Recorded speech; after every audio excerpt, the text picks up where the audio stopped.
Paulin says Manchester United do not have a single leader and believes Alexis Sanchez is already regretting not joining City instead. The Red Devils were dumped out of the Champions League last night after Sevilla stunned Old Trafford with a 2-1 victory.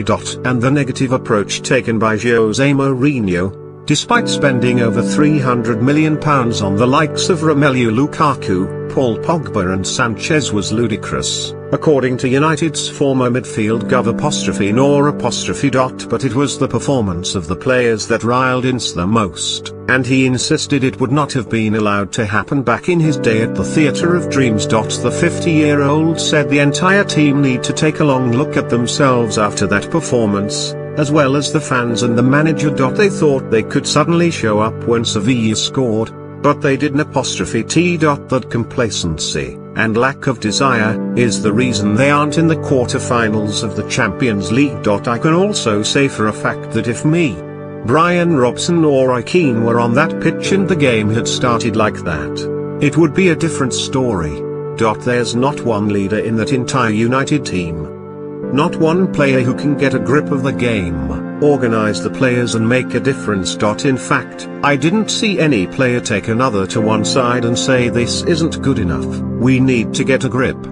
They were all playing for themselves, rather than encouraging each other. Your top players, Paul Pogba, Romelu Lukaku, David De Gea, and Alexis Sanchez, should be able to stand up when the team is in trouble like that and change the game.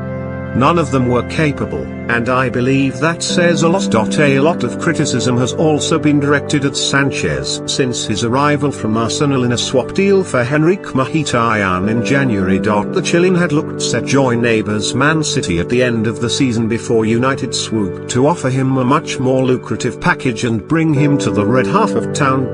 Paul Ince also believes the club lack a leader like Roy Keane, but Ince believes the 29-year-old could already be regretting that decision. He added Sanchez keeps trying to do things and make things happen, but the more he does the worse the team gets. I'd bet that he probably thinks to himself that he wished he'd waited until the end of the season and gone to another team. It's evident, from watching United since he joined, that he doesn't suit how Jose Mourinho plays football. You could see him fitting in at Manchester City better. Maybe Jose's plan is to bring in players that do suit the way Lukaku, Sanchez and Pogba play. But how much more can you spend to satisfy other players? They need to look at themselves and how they're playing rather than relying on others to help them out. I knew how enormous it was to wear a